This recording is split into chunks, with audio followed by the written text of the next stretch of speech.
O Yoga, termo masculino que designa uma filosofia, tem a sua origem estimada em mais de 5.000 anos no território que hoje conhecemos como Índia, e seu criador tornou-se uma lenda, o qual é conhecido como Shiva, e que foi alçado a uma das principais entidades da espiritualidade hindu. Hoje é dia de LOTV Doc.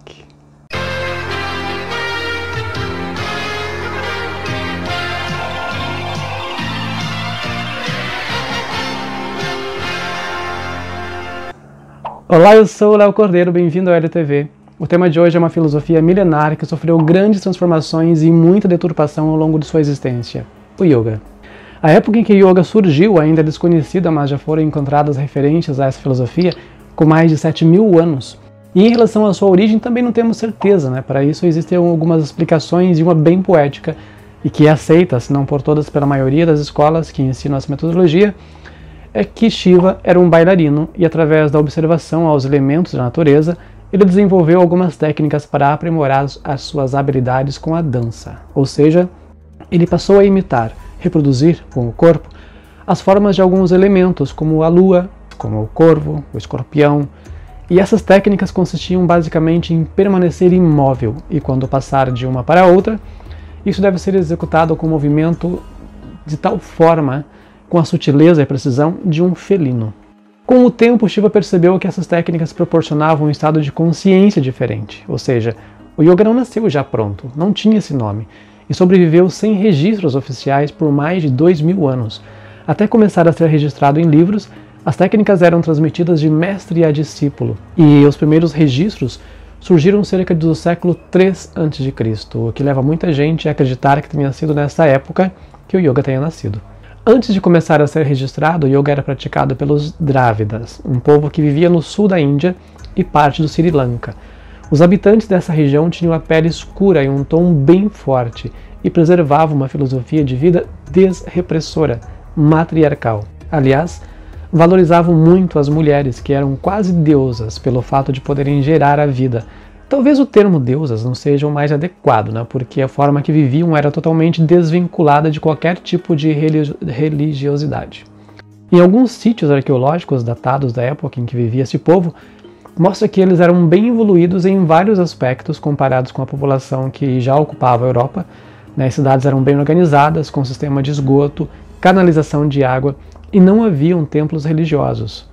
O sítio arqueológico mais conhecido é o Mohenjo-Daro, que se encontra no Vale do Indo, a região que hoje pertence ao Paquistão. Assim como o yoga, que com o tempo se tornou uma filosofia, essa forma de viver desse povo também se converteu em outras duas filosofias, o Tantra e o Samkhya, que vou falar a respeito daqui a pouco.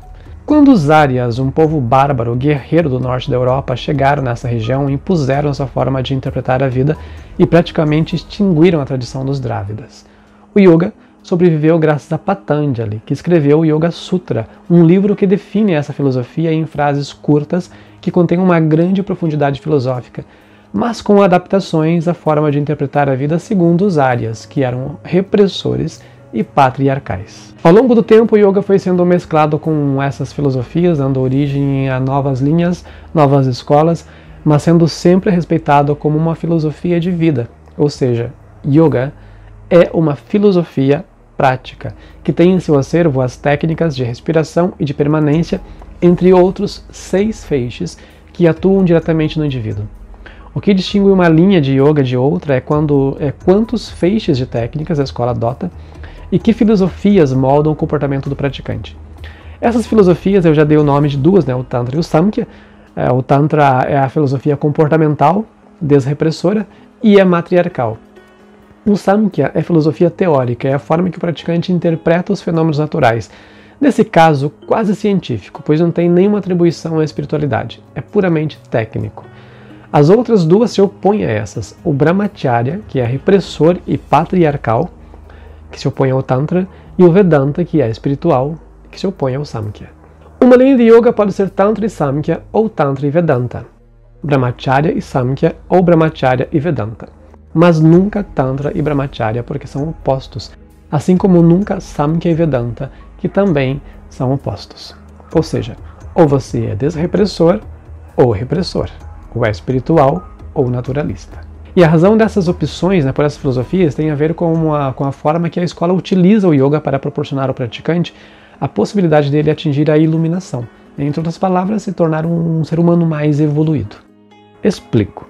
As técnicas do yoga atuam primeiramente no corpo físico, fortalece a musculatura, proporciona flexibilidade e alongamento e permite ao praticante dominar a respiração e coordená-la com as permanências e passagens de uma técnica a outra. Depois, rapidamente, passam a proporcionar mais vitalidade ao indivíduo e domínio de suas emoções, abrindo o caminho para que o racional evolua. Ao atingir esse estado de evolução racional, o praticante pode se dar por satisfeito e ficar por aí mesmo. Mas muitas vezes ele para de evoluir porque acha que já chegou no seu ponto máximo. No entanto, tem ainda outras 2 etapas para a iluminação. A seguinte é a intuição, que só se manifesta quando o praticante consegue abstrair o aspecto racional. Nesse caso, as pessoas sem escolaridade, né, têm até mais facilidade para despertar a intuição do que aquelas que têm o intelecto muito bem desenvolvido e estimulado também. O filme O Homem que Viu o Infinito retrata bem essa situação. É um filme baseado em fatos reais. Por último, vem o nível monádico, que já é o contato com a chispa do absoluto presente em nosso ser. Ou seja, com tudo a respeito se você é muito vaidoso e valoriza demais o seu corpo. Isso te prende à característica mais básica do ser humano, ou melhor, do animal que somos. Quando não superamos os instintos básicos, que é comer, dormir e transar, somos basicamente animais.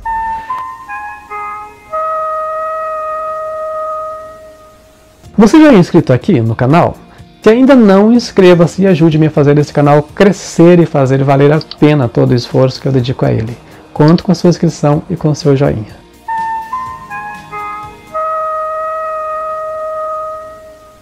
Os termos do yoga são em sânscrito e devem ser respeitados porque nem todos têm uma tradução específica. Nós entendemos o que significa, mas não temos uma palavra para traduzir exatamente, né? Como a Kundalini, que você já pode ter ouvido até a pronúncia errada, né? Kundalini.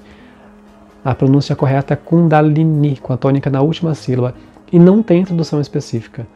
Alguns termos sim, mas ao traduzir esses termos nós podemos cometer erros. Por exemplo, Bhujangasana. Asana quer dizer posição, e Bhujanga, naja, aquela temida serpente que atira veneno de longe, né? Em inglês, o nome dessa serpente é cobra.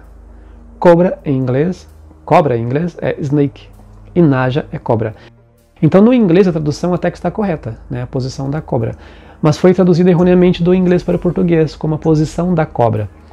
Para evitar esse tipo de erro, é aconselhável preservar os nomes em sânscrito. A propósito, o termo yoga deve ser pronunciado com o fechado, porque em sânscrito as vogais e o são sempre fechadas, como no espanhol, não existe e nem o. E é um termo masculino. Em sânscrito, os termos femininos terminam em i, como a Kundalini, e os termos masculinos terminam em a, como o yoga.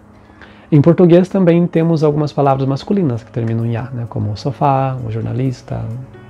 A yoga é pronunciada dessa forma só no Brasil, e começou a partir da década de 60, quando o autor Caio Miranda publicou o livro Hatha Yoga, A Ciência da Saúde Perfeita, mas escreveu com Y. Ele acentuou errado, mas escreveu com Y. Depois de uma das reformas do português, o termo passou a ser escrito com I. Mas termos estrangeiros devem ser preservados como são no original, o que é o caso do yoga, que é um termo em sânscrito. Seguindo. A Kundalini é representada como uma serpente que está enrolada em 3 voltas e meia no períneo, aquela região entre os genitais. E ao ser estimulada, ela sobe por um canal chamado Sushumna, que percorre a extensão da coluna, ativando os chakras e desbloqueando os grandes até chegar no topo da cabeça.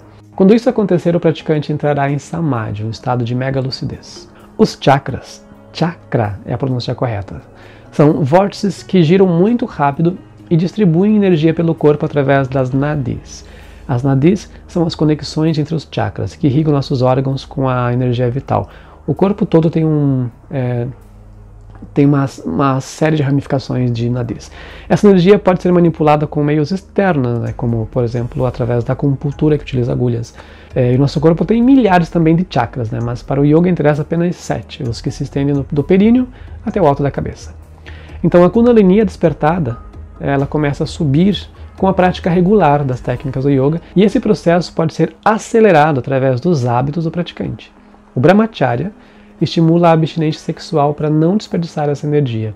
A ideia é produzir o efeito de uma panela de pressão, né? Então o praticante deve suprimir a sua sexualidade para que essa energia se acumule até ter força suficiente para subir. Já o Tantra defende o estímulo da sexualidade. Apenas aconselha o praticante a reter o orgasmo, ou seja, pode desfrutar da sua sexualidade à vontade, só não estoure o champanhe.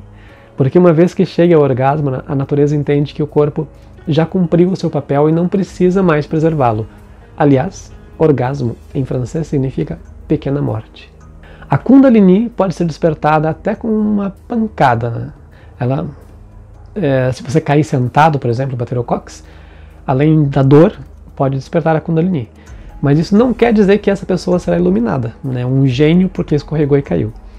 Pode até desenvolver algumas paranormalidades, mas vai atuar como um louco, como aconteceu com o pianista David Helfgott, que tem a sua vida retratada no filme Shine, brilhante. Mas no caso não foi uma queda, né? Foi por causa da alta concentração que exigia dele para tocar piano. Isso pode acontecer se a pessoa não tem as nadis limpas, os canais energéticos limpos. Para manter esses canais limpos, né, isso vai depender basicamente da alimentação e da gestão emocional. Por isso, não é aconselhável que um praticante de yoga use drogas, mesmo as mais comuns, como o tabaco e o álcool, porque além de distorcer a percepção da realidade, suja os canais energéticos. Os alimentos devem ser os mais próximos possíveis da fonte, ou seja, todos os tipos de vegetais, grãos, verduras e frutas que estão carregados de energia. Quanto mais processado um alimento, menos energia ele possui e mais toxina gera ao organismo. Comer animais não é recomendado, porque além de gerar muita toxina, a carne não tem mais energia vital, né? Está carregada de energia pesada, dor, sofrimento, medo. Aliás, alimentar o medo, a raiva, o ódio, o ciúme, isso gera até mais toxinas do que os alimentos processados. Então quer dizer que se eu gosto de comer carne, fumar uma ervinha e beber um vinhozinho ou uma cervejinha, eu não posso praticar yoga? Pode. O que vai acontecer, ou melhor, o que não vai acontecer, é esse processo de despertamento da Kundalini. Mas pode ser que você pare de comer carne e de usar drogas porque as técnicas são tão poderosas e mexem com os órgãos, altera a produção hormonal do organismo, que naturalmente o praticante começa a selecionar o que consome. Eu já vi isso acontecer com algumas pessoas. Então, como você pode ver, o yoga é uma filosofia de vida que, apesar de oferecer alguns benefícios à saúde praticante, não tem nada a ver com terapia e não serve para acalmar e sim energizar. Deve ser praticado por pessoas saudáveis, física e mentalmente. Aliás, por séculos o yoga podia ser praticado apenas por homens. Uma pessoa deve praticar o yoga da mesma forma que pratica algum tipo de esporte, dança ou arte marcial. Ou seja, por prazer, por identificação, já que essa metodologia é bastante exigente se o praticante quer levá-la a sério. Independente de quantos feixes de técnicas uma escola resolva adotar, é imprescindível que ela possibilite o praticante atingir um estado de mega lucidez.